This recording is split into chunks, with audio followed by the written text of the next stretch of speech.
បងប្អូនប្រជាកសិករនឹងទទួលបានចំណេះដឹងហិរញ្ញវត្ថុកាន់តែប្រសើរពិសេសទាក់ទងការសម្រេចចិត្តនិងការចាត់ចែងសាច់ប្រាក់ឬលុយកាក់សម្រាប់របរបង្កបង្កើនផលដំណាំរបស់ខ្លួនតាមរយៈការចូលរួមស្ដាប់និងសិក្សាពីកិច្ចពិភាក្សាកម្មវិធីវិថីហិរញ្ញវត្ថុរដូវកាលទី3កិច្ចពិភាក្សាខាងលើនេះនឹងប្រព្រឹត្តទៅនៅលើទឹកដីស្រុកបន្ទាយមាសខេត្តកំពតក្រោមប្រធានបទការចាត់ចែងទុនសម្រាប់កសិករឲ្យមានប្រសិទ្ធភាពនៅព្រឹកថ្ងៃទី3ខែមេសាឆ្នាំ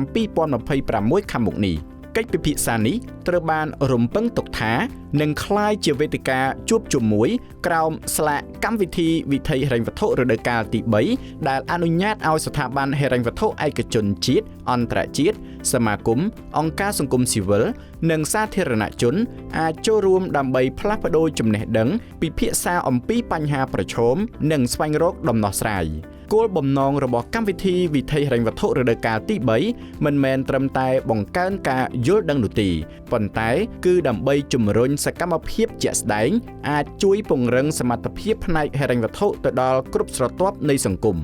សូមបញ្ជាក់ថាកម្មវិធីវិថីហិរញ្ញវត្ថុជាវេទិកាថ្នាក់ជាតិមួយដែលត្រូវបានបង្កើតឡើងក្រោមកិច្ចសហការរវាងសមាគមធនាគារនៅកម្ពុជា ABC សមាគមមីក្រូហិរញ្ញវត្ថុកម្ពុជា CMA ក្រុមហ៊ុន Credit Bureau Cambodia CBC និងក្រុមហ៊ុន Apsara Media Service AMS ដោយមានការទទួលស្គាល់ពីធនាគារជាតិនៃកម្ពុជា NBC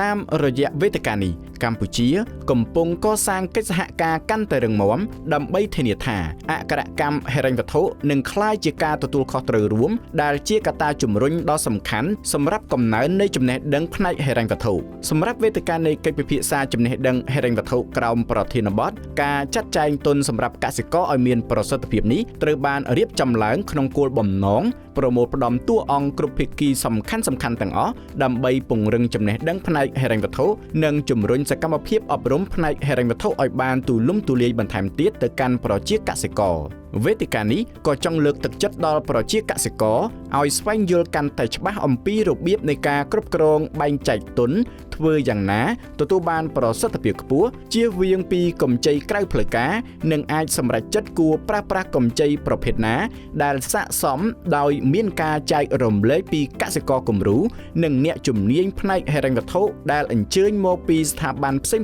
ៗគ្នា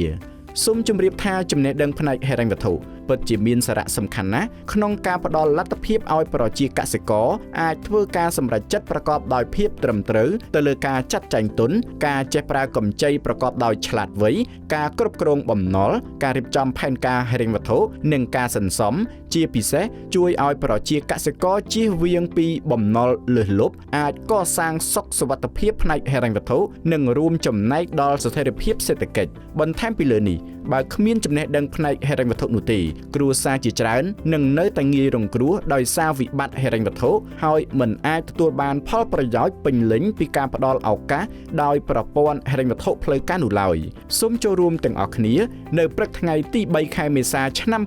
2026ខាងមុខនេះដើម្បីទទួលបានចំណេះដឹងហិរញ្ញវត្ថុនិងបទពិសោធន៍ក្នុងការគ្រប់គ្រងបែងចែកសាច់ប្រាក់ប្រកបដោយភាពត្រឹមត្រូវច្បាស់លាស់និងទទួលបានផលប្រយោជន៍សម្រាប់ក្រុមគ្រួសារក៏ដូចជាសង្គមជាតិទាំងមូល